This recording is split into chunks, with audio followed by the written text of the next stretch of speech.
Well, hello and welcome back again. Like I told you, followed up with the construction of the center section, so just hold on tight and I'll go over some of the issues I had putting it together, and we'll carry on to the next step after this.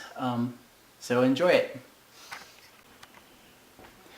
Well, as promised, I said I would show you guys the construction of the center fuselage and Beaver Tail. This section here is considered the Beaver Tail. It's actually on the real aircraft it would have been a full-on flight control surface. But when it comes to building this section together, I made several mistakes.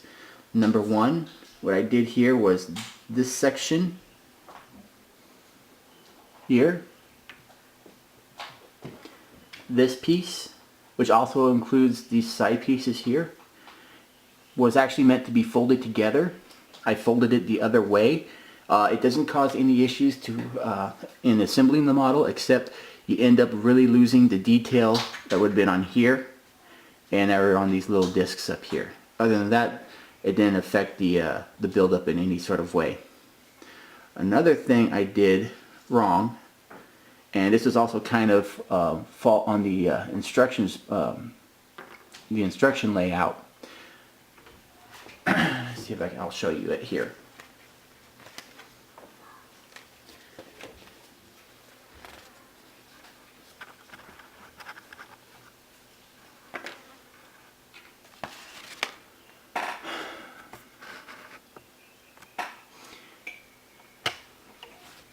Well, you have 8, 9, and 10.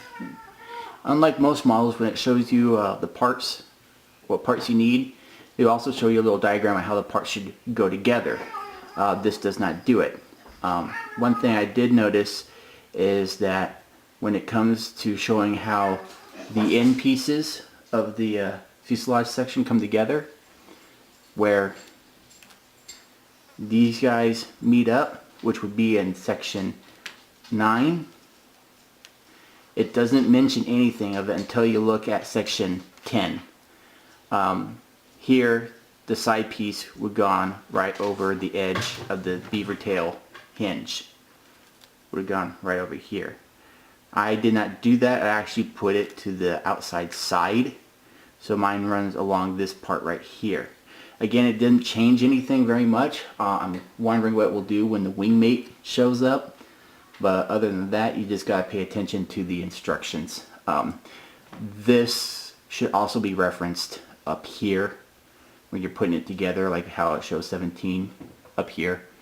But yeah, if you get this model, make sure you pay attention to this panel when working on 8 and 9, and then follow it up on 10. Another thing I did wrong was there's these little spar pieces that run right in here, and you can barely see them on the model, if at all. But here in the picture, they're this part right here. Now the order to put these guys together in, because there's also two other parts, you have the Beaver Tail spar and the fuselage hinge spar. I put this part, which would be number 42, I put this part on first, just so I can finagle it through these ribs. And then what I did was I put 41 and 42, which would be these little stiffener pieces. And that's not an issue there, but where I messed up was there's a little arm piece that you bend that goes straight down into the center keel section here. Again, right in here.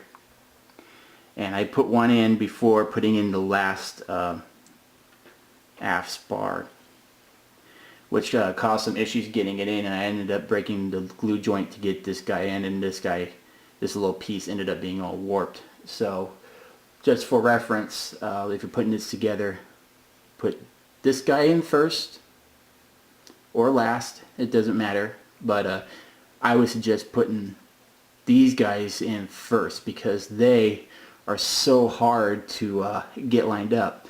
And again, this panel number 10 is referenced up on panel number 9, where it shows where the little knobs meet up on the center keel section.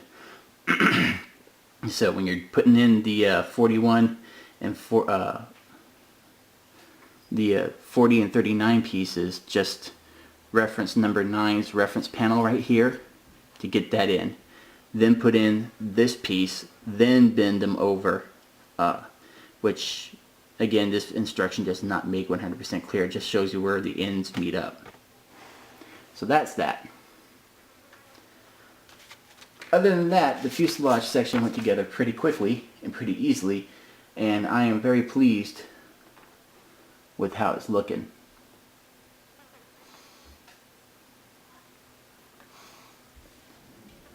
So next up will be the cockpit assembly, and just for a little scale reference to see, 1/72 isn't a large scale.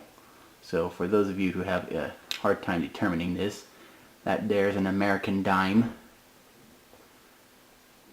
So there you go. Have fun.